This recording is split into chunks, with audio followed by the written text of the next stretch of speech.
আজ বানালাম বাঙালির ঐতিহ্যবাহী লাউ চিংড়ি। খুব পুরনো একটি রান্না, যা অতি সহজে অল্প মশলায় খুব সুস্বাদুভাবে তৈরি করা যায়। আমি শানু কুকবুকে আজকে নিয়ে এসেছি সেই রান্না।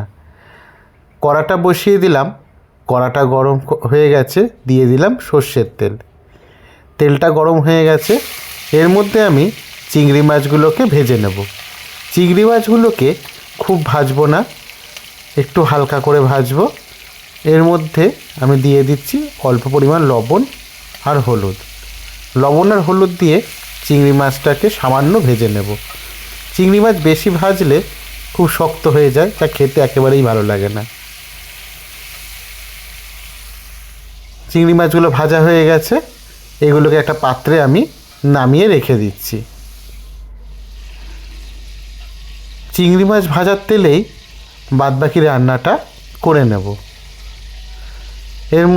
তেলের মধ্যে দিয়ে দিচ্ছি গোটা জিরে, শুকনো লঙ্কা এবং দুটো তেজপাতা। ফোড়নটা থেকে একটু ভাজা গন্ধ বার হোক। এর মধ্যে আমি অ্যাড করে দিচ্ছি হাফ চামচ আদা বাটা। আদাটাকে দিয়ে একটু ভালো করে নাড়িয়ে নিই তেলের মধ্যে। এবারে আমি দিয়ে দিচ্ছি ছোট ছোট করে কেটে রাখা আলু এবং লাউ। লাউটাকে ভালো করে কেটে ধুয়ে জল ঝরিয়ে রেখে দিয়েছিলাম, তার সাথে আলুটাও আমি অ্যাড করে দিলাম। আলুটা পুরোপুরি অপশনাল, আপনারা চাইলে দিতেও পারেন, নাও পারেন। এটাকে ভালো করে তেলের সাথে মিশিয়ে নিচ্ছি।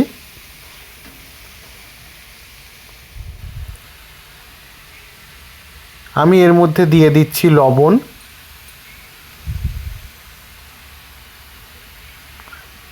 হলুদ,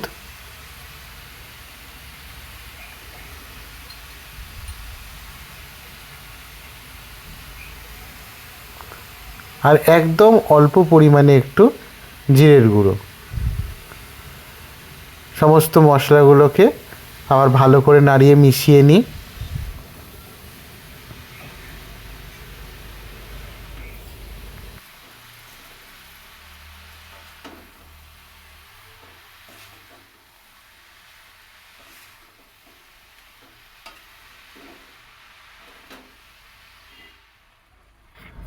এই পর্যায়ে গ্যাসটাকে মিডিয়াম হাইতে রেখে আমি এটাকে ঢাকা দিয়ে দিলাম। আবার একটু এটাকে খুলে ভালো করে নাড়িয়ে নিই। এর মধ্যে কোনো রকমই জল ব্যবহার করতে হবে না। লাউ থেকে যে জল বেরাবে তাতেই রান্নাটা কমপ্লিট হয়ে যাবে। অলরেডি দেখছেন লাউ থেকে জল বেরানো শুরু হয়ে গেছে।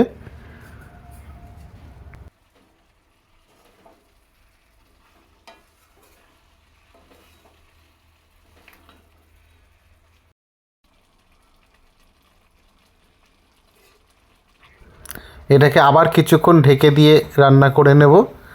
মিনিট 10-15 বাদে এটাকে আমি খুললাম। ভালো করে আবার একটু নাড়িয়ে নিই। অনেকটাই জল বার হয়েছে দেখতে পাচ্ছেন। এই জলেই পুরো রান্নাটা হয়ে যাবে, এতে নতুন করে আর কোনো জল অ্যাড করতে হবে না।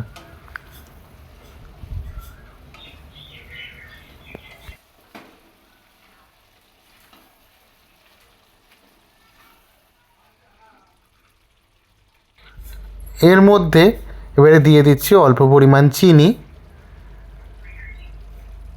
4টে চেরা কাঁচা লঙ্কা আর ভেজে রাখা চিংড়ি মাছ। এই সমস্ত উপকরণগুলোকে দিয়ে আবার ভালো করে একটু মিশিয়ে নেব।